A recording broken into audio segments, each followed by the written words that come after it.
Good morning mga ka-farmers. Eto, nandito na tayo sa pagpapabunot ng ng sibuyas.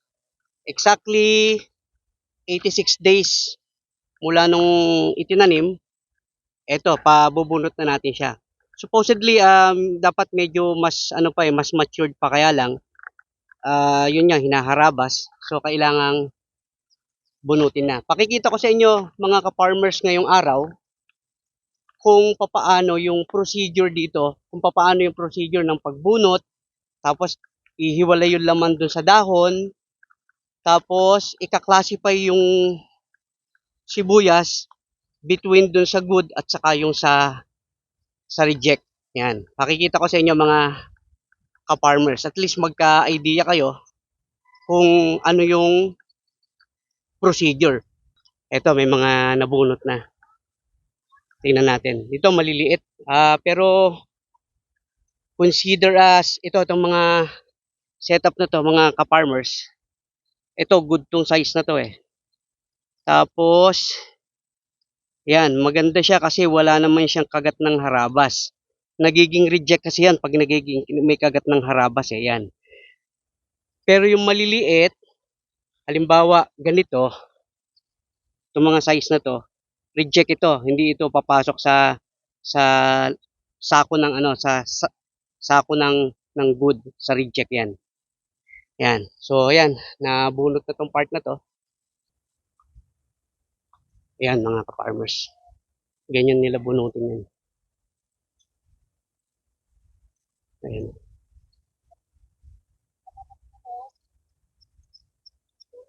Binubunot nila.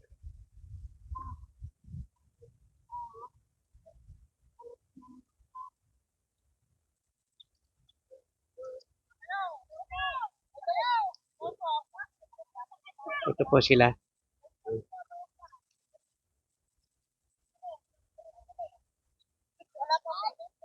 Ayan. Naghahanap po sila ng inumin, yung dala natin kanina. Kaya lang hindi pa, wala pa yung magbubuhat eh. Hahanapin natin yung magbubuhat. Update ko kayo mamaya mga farmers kung paano yung pagputol naman nila ng paghihiwalay ng laman dun sa pinakadahon. Okay, update ko kayo mamaya mga farmers.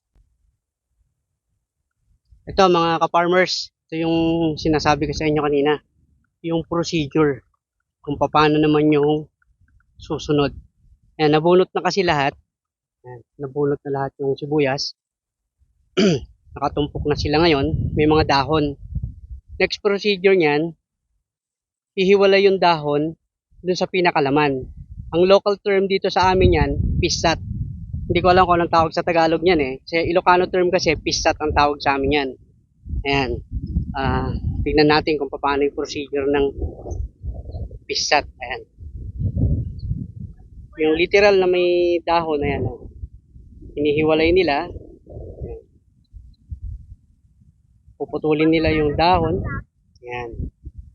Tapos, automatically, sinesegregate nila yung good at saka yung reject.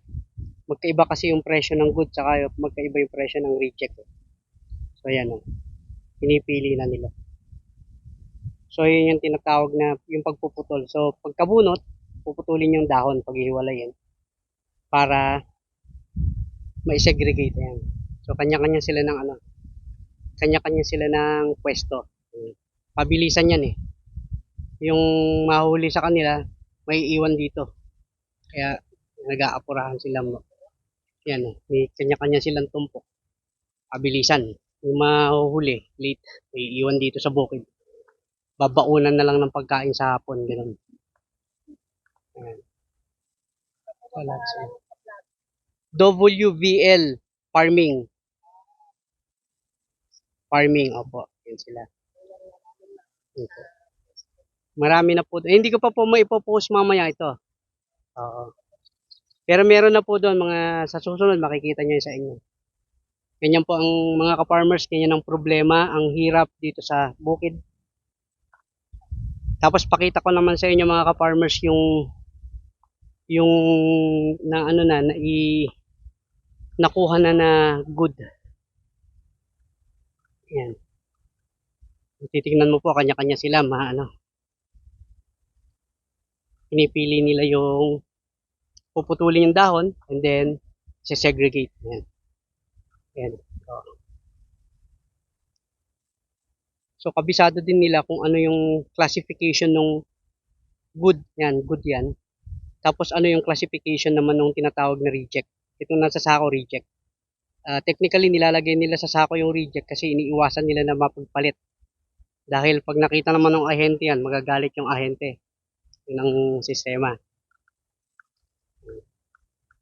Sa mga nakasako naman, ito na yung good for transport naman. Titimbangin. And then, yan.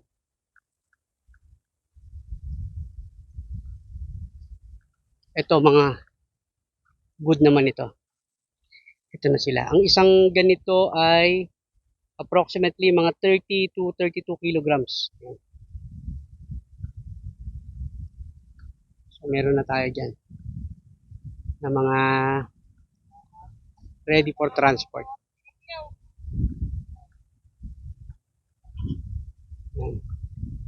So, meron doon sa may gawing taas.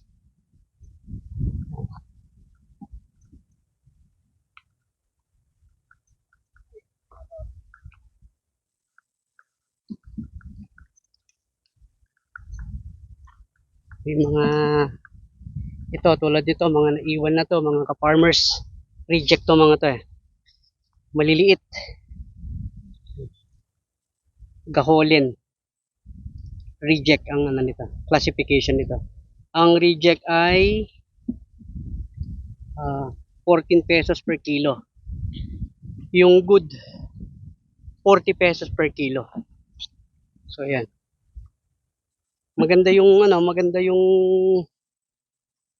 presyuhan, maganda yung kung maririnig mo yung presyo, maganda pero depende kasi sa dami ng ano yan eh. Depende sa dami ng makukuha. Pagkakaunti yung lumabas na good, tulad nito, hindi ko alam kung ano. Yan, may kagat kasi ito ng uod. Kaya ito reject. Yan. Yan sila.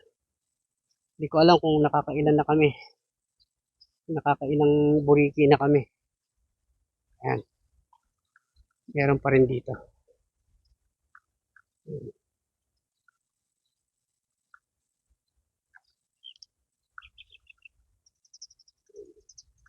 So yan mga ka-farmers, ganyan ang kalakaran dito sa bukid. Ganyan ang pagsisibuyas. Yan na yung